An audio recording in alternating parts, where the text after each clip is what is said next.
ओम शांति। आज 5/12/2023 की मुरली। बाबा कहे, मीठे बच्चे, कल्याणकारी बाप अभी तुम्हारा ऐसा कल्याण कर देते हैं जो कभी रोना ना पड़े। रोना अकल्याण व देह अभिमान की निशानी है। मीठे बच्चे, कल्याणकारी बाप अभी तुम्हारा ऐसा कल्याण कर देते हैं जो कभी रोना ना पड़े। रोना अकल्याण व देह अभिमान की निशानी है। प्रश्न है, किस अटल भावी को जानते हुए तुम्हें सदा निश्चिंत रहना है? उत्तर है, तुम जानते हो कि इस पुरानी दुनिया का विनाश अवश्य होना है। भल पीस के लिए आस करते रहते हैं, लेकिन नर चाहत कुछ और। कितनी भी कोशिश करें, ये भावी टल नहीं सकती। नेचुरल कैलामिटीज आदि भी होनी है। तुम्हें नशा है कि हमने ईश्वरीय गोद ली है। जो साक्षात्कार किए हैं वह सब प्रैक्टिकल में होना ही है, इसलिए तुम सदा निश्चिंत रहते हो। ओम शांति। बाबा कहे, विश्व में मनुष्यों की बुद्धि में भक्ति मार्ग का ही गायन है, क्योंकि अभी भक्ति मार्ग चल रहा है। भक्ति में सुख नहीं है। मनुष्य रोते तो है ना। रोना तब आता है जब कोई ना कोई अकल्याण होता है। दुख में रोते हैं, भगवान को याद करते हैं कि आकर सभी का कल्याण करो। अगर सर्वव्यापी है तो किसको कहते हैं कल्याण करो? परम पिता परमात्मा को सर्वव्यापी मानना बड़ी से बड़ी भूल है। अभी बाप अपना परिचय देकर कहते हैं, मन मना भव, इसमें ही कल्याण है। सत्युग त्रेता में कोई भी हालत में अकल्याण होता नहीं। बाप ने समझाया है, एक है आसुरी संप्रदाय, दूसरा है दैवी संप्रदाय।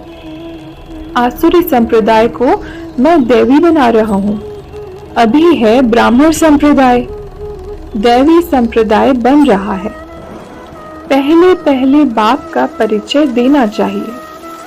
बेहद का बाबा शिव बाबा तो मशहूर है।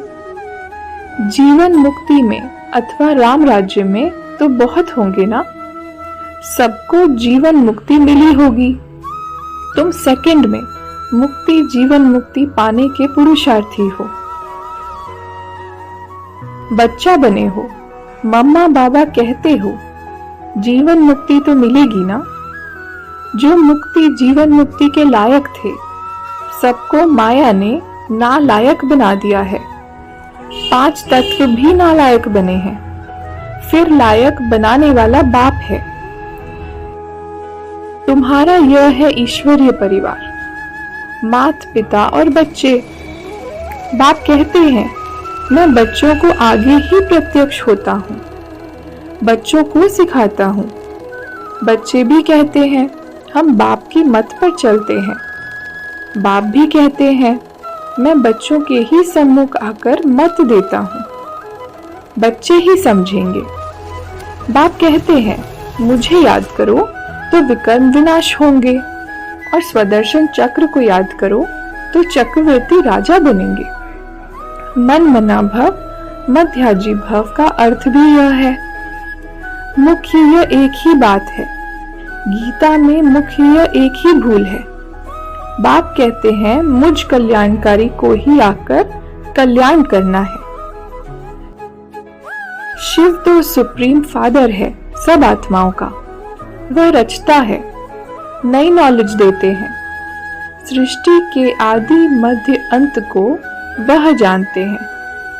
वह है ऊंचे से ऊंचा टीचर, जो मनुष्य को देवता बनाते हैं, राजयोग सिखलाते हैं।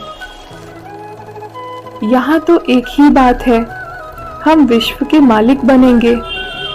विश्व का कल्याणकारी ही विश्व का मालिक बनाते हैं। अब बाप कहते हैं, मौत सामने खड़ा है। सबकी वानप्रस्थ अवस्था है। मैं लेने आया हूँ। मुझे याद करो तो विकर्म विनाश होंगे। आत्मा मैली से शुद्ध हो जाएगी।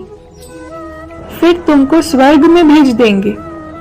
यह निश्चय बुद्धि से किसको समझाना है, तोते मुआफिक नहीं।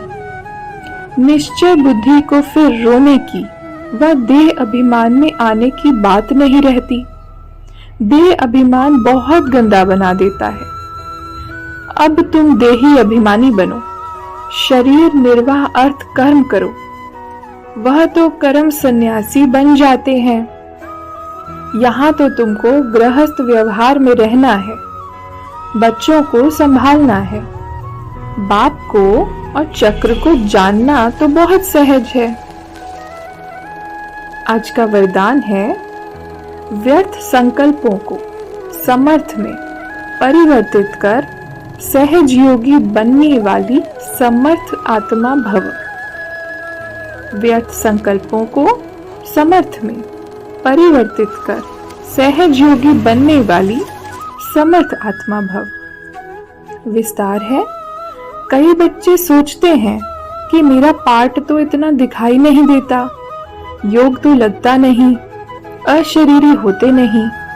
यह है व्यर्थ संकल्प। इन संकल्पों को परिवर्तित कर समर्थ संकल्प करो कि याद तो मेरा स्वधर्म है।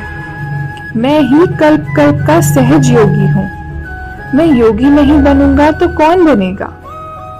कभी ऐसा नहीं सोचो कि क्या करूं, मेरा शरीर तो चल नहीं सकता, ये पुराना शरीर तो बेकार है। नहीं, वाह वाह के संकल्प करो। कमाल गाओ इस अंतिम शरीर की, तो समर्थी आ जाएगी।